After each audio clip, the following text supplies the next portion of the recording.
주님을 사랑합니다. 주는 나의 반석이시며 나의 요새시라. 주는 나를 건지시는 나의 주, 나의 하나님, 나의 피할 바위시요 나의 방패시라. 나의 하나님,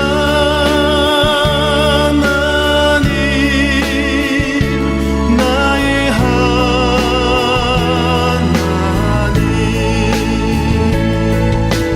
구원의 뿌리시요 나의 산성이라.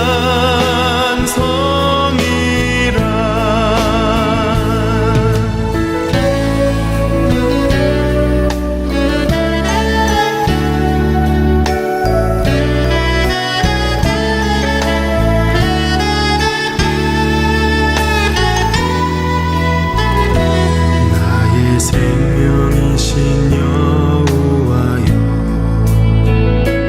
내가 주님을 찬양합니다. 주는 나의 사랑이시며 나의 의지시라. 주는 나를 이끄시어 주의 길 인도하시며 나의 생의 목자 되시니 내가 따르리라.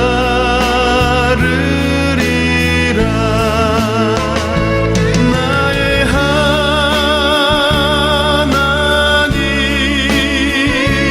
나의 하나님,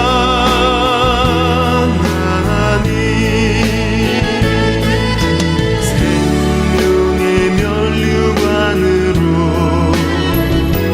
내게 씌우소서.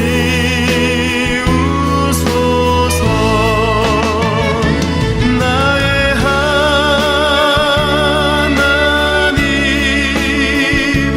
나의 하나님,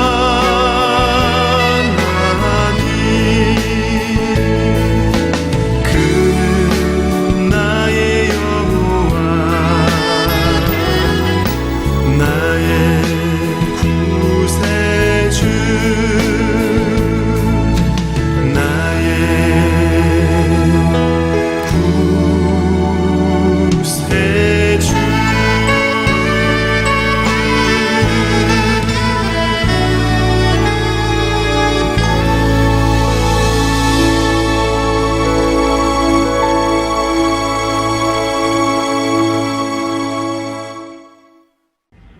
시편 9편 1절부터 10절 말씀.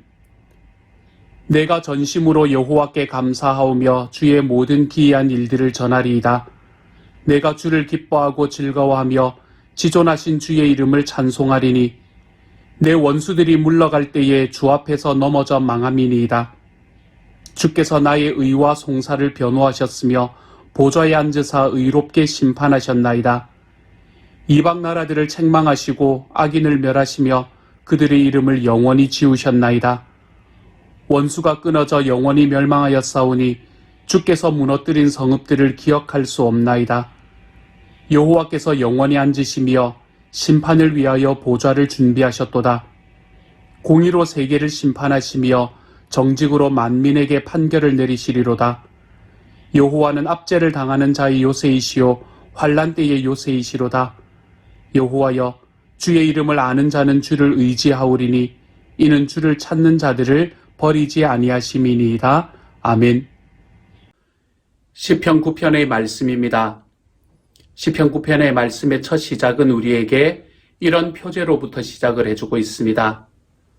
다윗의 시 인도자를 따라 뭇 라벤에 맞춘 노래라고 시작을 합니다.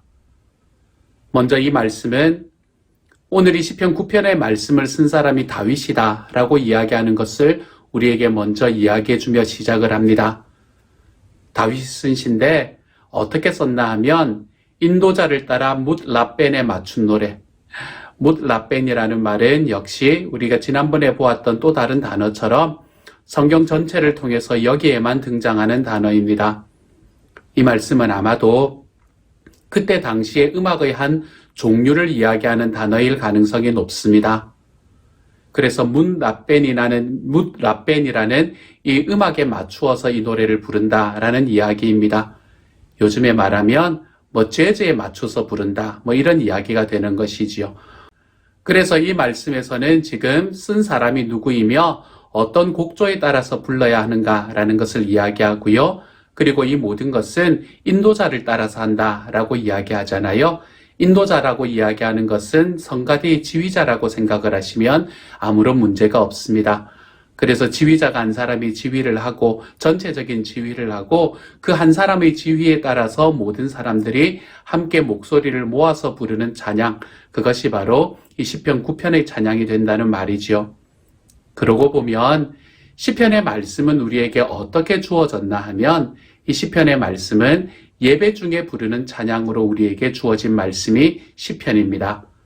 그러므로 시편은 요즘에 말하면 찬송가다라고 생각을 하시면 됩니다. 우리가 예배 때 찬송가를 부르잖아요. 그처럼 그때 당시에도 이 시편의 말씀을 예배 때에 불렀던 것이지요. 그러면 다윗이 예배 때 이 찬양을 기록을 했습니까? 아니요, 그렇지는 않습니다. 다윗은 이 찬양을, 이 시를 자기의 삶의 환경 속에서, 자기의 삶의 경험 속에서 이 시를 썼을 것입니다. 그렇지만 이 시를 쓰고 난 다음에 시간이 흘러서 다윗이 쓴 시가 이렇게 모아지고 난 다음에 그것이 이 시편이라는 찬송가 안으로 들어오고 난 다음에는 아마도 예배를 드리는 사람들이 이 다윗이 쓴 시를 자기의 찬송가로 부르는 바로 그러한 예배의 순서가 있었을 것입니다.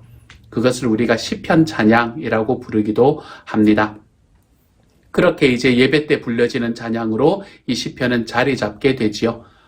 그러므로 시편은 언제 불러진 노래인가? 시편은 예배 때 불려진 노래입니다. 그것도 한 사람의 지휘자에 따라서 전체가 부르는 노래가 바로 시편이다라고 이야기할 수 있겠네요. 이 시편 9편의 말씀을 바라보면 다윗이 하나님 앞에 이야기할 때 자기에게 쫓아오는, 그리고 이 세상에 바라보면 정말로 자기와 같이 힘들고 어려운 사람들을 압제하는 사람들을 주님께서는 심판하시는 하나님이십니다 라고 고백하는 내용이 이 내용으로 가득 차 있습니다. 그래서 우리가 읽었던 말씀 속에서 8절의 말씀을 바라보면 우리에게 이렇게 말하고 있습니다. 공의로 세계를 심판하시며 정직으로 만민에게 판결을 내리시리로다. 하나님은 어떤 분이신가? 지금 다윗에게 있는 그 상황 속에서 하나님은 어떤 분이신가? 라는 것을 너무나 잘 설명하고 있지요. 다윗은 지금 자기 자신을 억누르고 자기 자신을 쫓아오는 그 억울함의 상황 속에서 다윗은 지금 하나님께서는 심판하시는 하나님이십니다. 그런데 무엇으로 심판하시나 하면 공의로 심판하시는 분이십니다. 라고 이야기하고 있는 것입니다. 하나님은 공의로운 분이 맞습니다. 하나님이 가지고 있는 이 성품의 딜레마 중에서는 이 공의의 성품이 큰 딜레마 중에 하나셨습니다. 하나님은 사람들을 참 많이 사랑하시는데 그 사랑을 그냥 표현할 수 없는 이유가 하나님께서는 또한 의로우신 분이셔야 하기 때문입니다.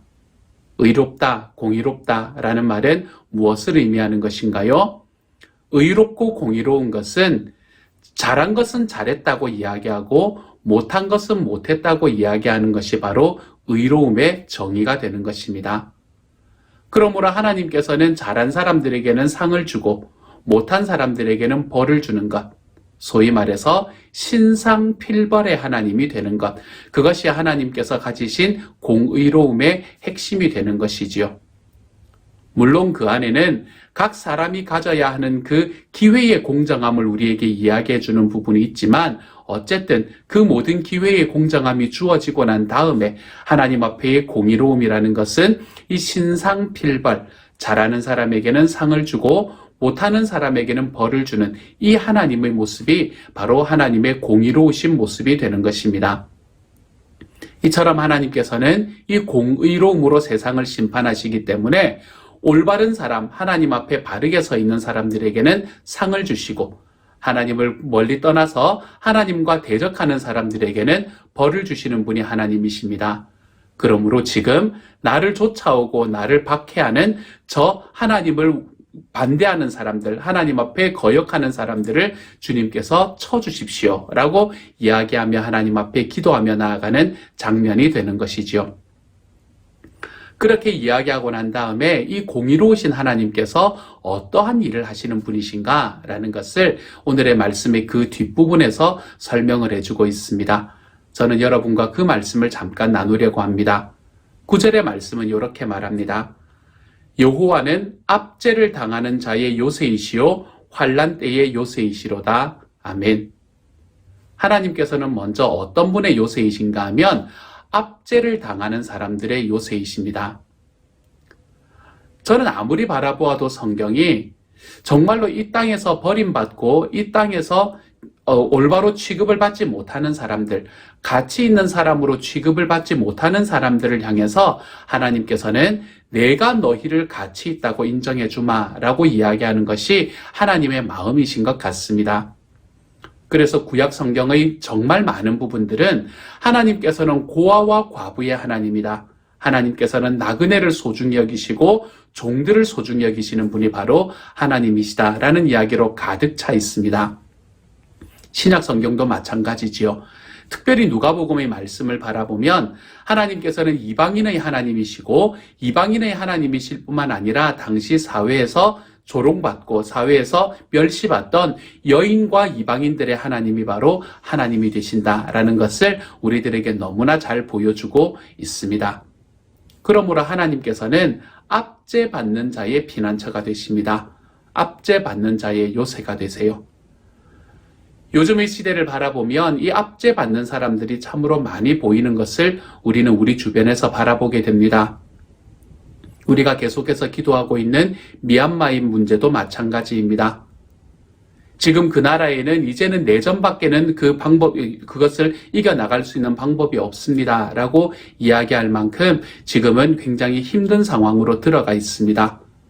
저도 제가 할 수 있는 것이 그 안에서 내가 잊어버리지는 않겠습니다. 라고 이야기하는 그 이야기, 그 기억의 약속이 제가 할 수 있는 전부입니다.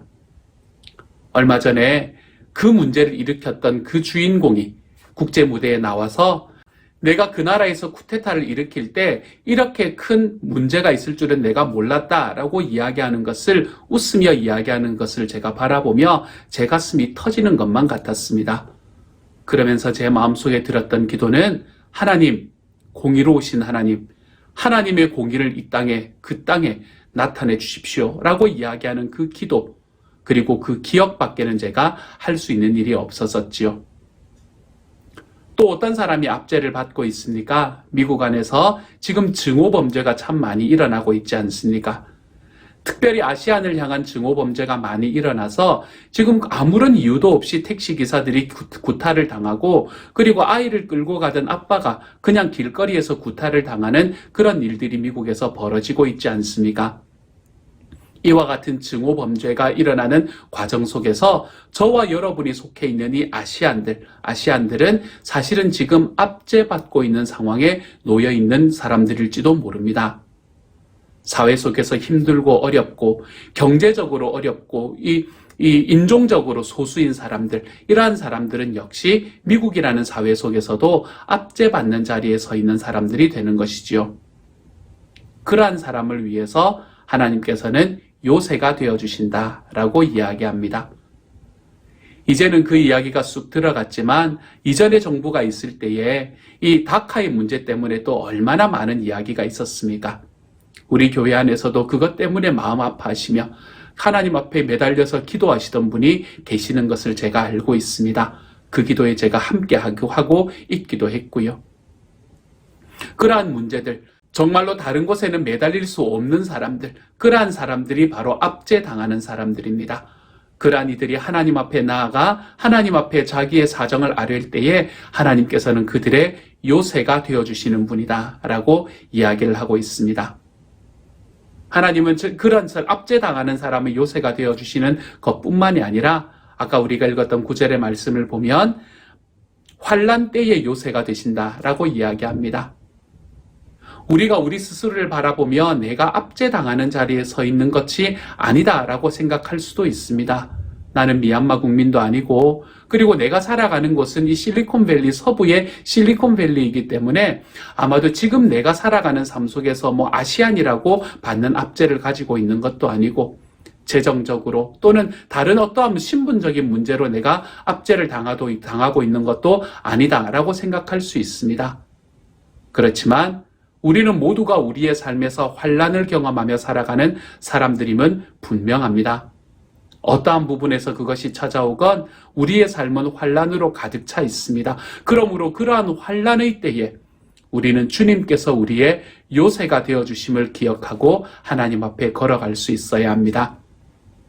나의 삶에 있는 광야의 때에, 나의 삶에 있는 환난의 때에 하나님께서는 우리가 홀로 걸어가는 것을 원하는 것이 아니라 주님과 같이 걸어감으로 인해 우리의 요새가 되어주십니다. 내가 기댈 곳이 되어주십니다. 내가 피할 수 있는 공간이 되어주십니다. 그분이 바로 우리 하나님이십니다. 사랑하는 여러분, 그러므로 우리의 삶에 있는 압제 속에, 우리의 삶에 있는 환난 속에 나의 요새가 되어주시는 분이 나의 하나님이심을 아는 저와 여러분은 어떠한 삶을 살아가야 하겠습니까? 먼저 이 땅에서 압제당하는 사람들과 같은 마음을 품고 그들을 기억하며 걸어가는 하나님의 사람들이 되어 가십시다. 끝까지 잊지는 마십시다, 여러분. 온 세계가 다 잊어버린다 하더라도 저와 여러분만은 그 안에서 꿈틀꿈틀대고 있는 압제당하는 사람들의 외침, 그 미얀마의 외침을 우리가 잊지는 마십시다. 우리들의 삶 속에서 정말 압제당하고 아파하는 사람들의 그 고통들을 우리가 다 공감하지는 못한다고 하더라도 우리가 그것을 잊지는 마십시다. 기억은 해주십시다. 그것이 우리가 걸어갈 수 있는 첫 번째 방향입니다. 두 번째 방향은요, 내가 환난 당할 때에 내 주님께서 나의 삶의 요새가 되심을 좀 기억하십시다. 그래서 환난 중에 주님을 찾을 수 있는 하나님의 사람이 되십시다. 내 힘으로 그것을 다 이루어내려고 하는 나의 삶의 교만에서 내려와서 환난 중에 주님을 붙들고 주님께 나아갔더니 내 주님께서 행하셨습니다. 내 주님께서 나의 요새가 되어주셨습니다. 라는 그 고백이 저와 여러분의 삶에 가득할 수 있기를 소망합니다. 우리가 지난주와 지지난주에 우리 목자 목녀님을 통해서 들었던 그러한 우리의 삶의 고백들이, 주님께서 나와 동행하셨던 고백들이 우리 오늘 함께 예배하는 모든 이들의 삶에 함께 들어와서 우리가 정말 주님 앞에 동일한 고백을 드리며 살아갈 수 있는 하나님의 사람이 되어 가십시다. 그래서 오늘의 말씀도 우리에게 10절의 말씀을 주시는 거예요. 10절은 이렇게 말합니다. 여호와여, 주의 이름을 아는 자는 주를 의지하오리니 이는 주를 찾는 자들을 버리지 아니하심이니이다. 아멘. 주님은 주님을 찾는 사람들을 버리지 않습니다. 사랑하는 여러분, 주님을 찾으며 살아가십시다. 내 삶의 환난 속에서, 내 삶의 압제 속에서, 또한 누군가 압제당하는 것에 내가 공감하는 그 상황 속에서 우리가 오늘의 말씀이 이야기하는 것처럼 주님을 찾음으로 인해 주를 찾는 자를 버리지 않으시는 하나님을 모두가 경험할 수 있는 오늘 하루가 되시기를 소망합니다. 환난 속에서, 압제 속에서도 우리를 붙드시고 우리의 요새가 되어주시며 주님을 찾는 자를 버리지 않는 하나님이 저와 여러분의 하나님이 되어주심이 정말로 기쁘고 감사할 수 있는 오늘 하루가 되어가시기를 우리 주님의 이름으로 간절히 축복합니다. 함께 한번 기도합니다. 사랑하는 하나님, 감사를 드립니다. 주 앞에 걸어가는 삶의 걸음이 우리 주님께서 소원하시는 걸음이 될 수 있도록 하나님 도와주옵소서. 주님께서 저희의 삶에 주시는 은혜가 하나님의 크신 놀라운 은혜가 될 수 있는 주님의 사람이 되게 하여 주옵소서. 이 땅에 압제당하는 이들과 함께하여 주옵소서. 거기에 저의 마음이 있게 하여 주옵소서. 주님, 제 삶에 환란이 있을 때에 나의 요새가 되시는 주님을 기억하게 하여 주옵소서. 그래서 혼자 외롭지 않게 하여 주옵소서. 그래서 우리 주님을 찾는 사람에게 주님은 결코 버리지 않으신다는 이 놀라운 약속의 확신을 우리의 삶 속에 가지게 하시고 이것이 우리의 삶에 경험될 수 있도록 하나님 도와주옵소서. 주님을 찾아 내 주님을 찾는 그 마음 때문에 하나님께서 우리의 삶을 안으시고 우리를 결코 버리시지 않는 바로 그 길로 하나님 우리 모두가 한 걸음씩 걸어가는 하나님의 사람이 되게 하여 주옵소서. 모든 말씀을 우리 주님 예수님 이름으로 감사하며 기도드립니다. 아멘.